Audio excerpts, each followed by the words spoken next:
just the same. Welcome to the Glenn Beck program. Got great news for you. Gas prices have necessarily skyrocketed. Since we met here last Monday, it has gone up 17 cents per gallon. That's 1 week. The national average now is $3.29 per gallon. And it is very plausible, becoming more likely in the very near future every day, that the average person will not be able to afford gas for their car or for oil to heat their home. But the good news is then we'll be totally like green, because that solar power industry is like, it's Has anyone else noticed that the media doesn't really seem to care about gas prices this time around? With the last administration, it was all about oil companies and cronies. Now, crickets. We are possibly facing the worst oil crunch in history in the future if the destabilization of North Africa continues. Be patient. Be patient. I'm sure that the media, they're a little slow to catch up sometimes. Well, they were with Egypt. While it's not taking you by surprise, it's taking the media by surprise. I actually saw this headline from Reuters today. After the crisis, a worldwide rise in unrest? Yes, Reuters, yes.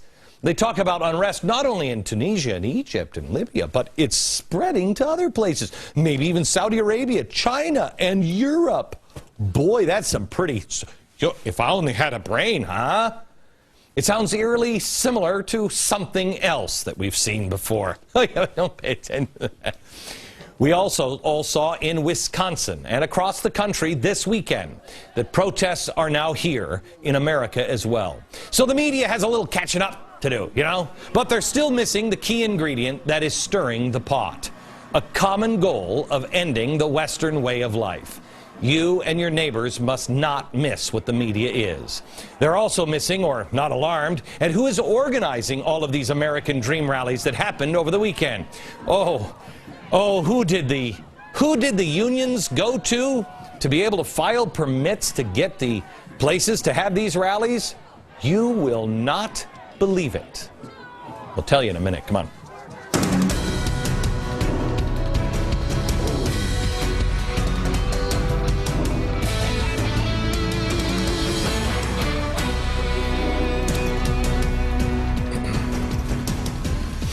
Well, hello, America. The violence is spreading like wildfire, and here's the latest. Bahrain saw tens of thousands rally and promise to continue until they see a successful revolution. Bahrain is very important. It's the home of our Fifth Fleet. Libya is the most on fire. Hundreds of thousands have fled to Egypt and Tunisia to escape the fighting between rebels and Gaddafi loyalists. Our warships are on the way. Rebels reportedly have control of most of the country now, except for the capital compound. Protesters clashed with the police in the normally quiet Oman. We'll get to that in a second. In Iraq, did you notice? Anti-government protesters took to the streets across the country, including the heavily fortified Green Zone, and at least 12 civilians died and more than 100 were injured. Pray for our troops. It's about to get dicey again. The Chinese government is even involved. It is dismantling protests rapidly before they grow in China. Tunisia's prime minister resigned after violent protests killed 5 in the capital there. Protests also continue in Yemen and in Egypt, which that's strange, because I thought that was victorious already. What happened to all that 1776 talk? Oh yeah, that's right, I forgot.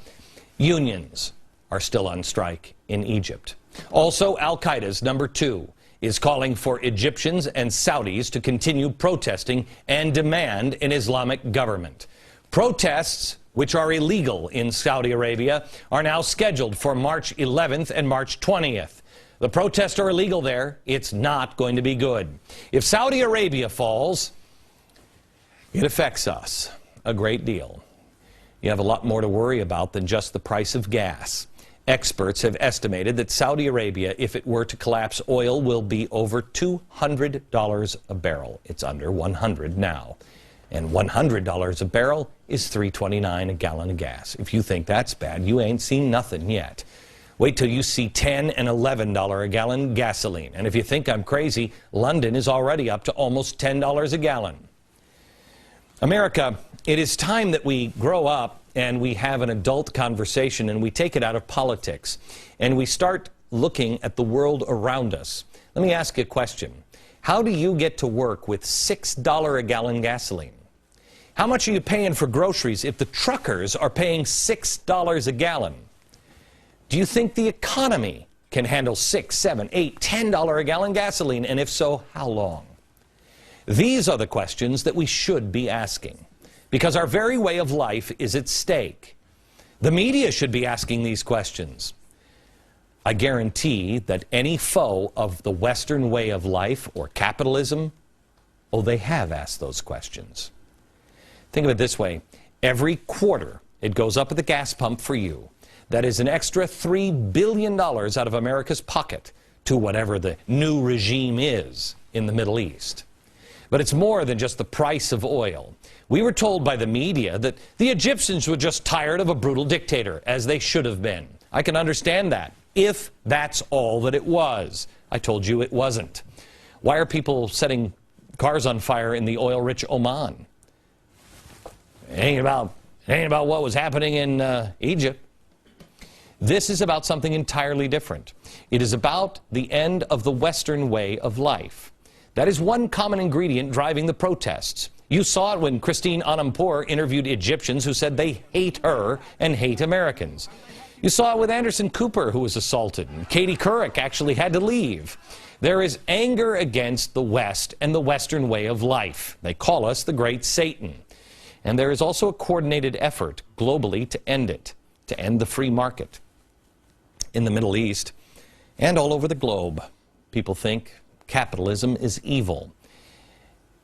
And shockingly, many people here in America feel the same way. But what are they going to replace it with?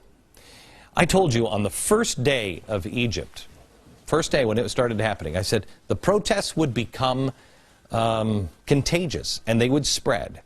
Well, let's see if that's true. Let's look here in our own country. Have the protests spread? Well, in Seattle, protesters claim to be reacting to a police shooting that I think happened in August, but take a look at the leaflet they were handing out. It's here on the ground. Police are the absolute enemy. They clashed with police, throwing rocks and bottles at them and smashing cruisers, launching fireworks at them. The group that did it is called the Puget Sound Anarchists. They were behind the protest. And this is their website. Oh, it's quite something to read. Their site says, quote, "As anarchists, we know we cannot find justice under the state and capitalism. Instead, we seek vengeance. We are anarchists who wish to communicate socially, but also realize that the state and capitalism will never just disappear, and that the time to act is now." They went on to say that their dreams are found in the streets, and the police are the enemy. An end to America as we know it. That's what they're looking for. You will find this same kind of sentiment with the people like Van Jones, the Marxists, the communists, the anarchists, the Islamists. Some are working together and some are not, but they all want the same thing. These various groups may not agree on everything, but the one thing they have in common, the enemy of my enemy is my friend, the common bond is to destroy the Western way of life. It is the wave that is sweeping the world, and the media continues to ignore it. You must not. We told you before the weekend about the protest planned in all 50 states by unions, the goal being stand in solidarity with the union workers in Wisconsin. And a lot of union workers who are just trying to make ends meet are buying into that lie. They are called the Save the Dream rallies, and they're talking about the American dream that we showed you, not the American dream that you understand. They defined it in 2008 at the Netroots Nation. This has been planned since then. How have they been planning this American dream angle for the last 2 years? And then announce it this week as spontaneous, or this last week? Well, I don't know how they get away with it, but they do. Maybe because the media pays no attention. But these are the sponsors. And it's the same old people. Look at how many George Soroses is linked to this. The Tides Foundation, Communist Organization, the labor unions. It is the same group of people that want to fundamentally transform America. Well, let's see what happens when these people come out to protest. In Sacramento, unions are out protesting when one thug gets in the face of a counter-protester Tea Partier.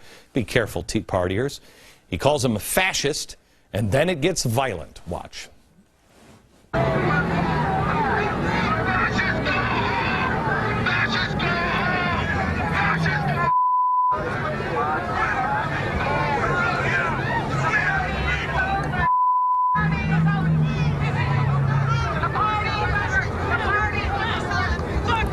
bad for the police.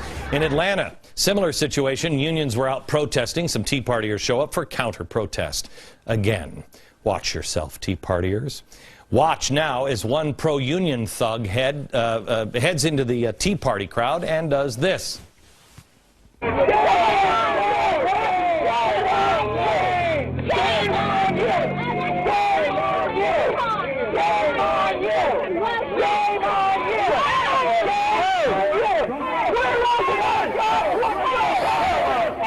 Okay, we have the video of the hippies smoking pot and having a rave in the Capitol building in Wisconsin with the Marxist and communist signs hanging everywhere. But nobody is paying attention to what the signs are actually saying. Is this the American dream to you? Are these the people you want to stand by? SEIU has sent this email out to their workers in Colorado and other states. It says, in short, we'll turn Colorado in Wisconsin. Remember, the unions were in solidarity with the people of Egypt, and they promised to bring Egypt to Wisconsin, and they have. And now they're promising to spread it all around the country. The unions are. They are all working together in solidarity to start a revolution. I know that sounds crazy to many people who are just union workers, but hear me out. Just like Egypt, our theory was radicals will work together. Seems like now there's a globe of evidence to confirm this, and more with each passing day. But there's one protest that I think we need to mention. It's Washington, D.C. It's the one that Van Jones attended. Now, I know a little something about the hoops that you have to go through to get a permit to hold a rally in Washington, D.C. We did it on 8/28. They'll ask you everything. The media will, I'm telling you, first the Park Service puts you through the ringer, and then the media hovers, trying to find out anything they could about 8/28. Maybe it was the evil Koch brothers who were behind it. I'm not surprised, but the media hasn't investigated the Van Jones rally. This is a union rally, and Van Jones was speaking. Well, they didn't look at this with the same vigor and intensity they did with 8/28, but that's okay, because we did their job for them. Who was it that pulled the permit for this rally to save the American dream? We called the National Park Service. It has confirmed now that Saturday's rally permit was requested by and issued to none other than the International Socialists Organization. So the union went and had them pull the permit for the Save the American Dream rally. This is a group committed to building a future socialist society from their own website. The ISO stands in the tradition of revolutionary socialists like Karl Marx. Is that the American dream? Union members, you've got to decide. V.I. Lenin and Leon Trotsky in the belief that workers themselves, the vast majority of the population, are the only force that can lead the fight to win a socialist society. Socialism can't be brought from above. Remember, it's top down, bottom up. It has to be won by the workers themselves. You're being used. Average Americans, union workers. You don't hate America. You don't want an end to the Western way of life.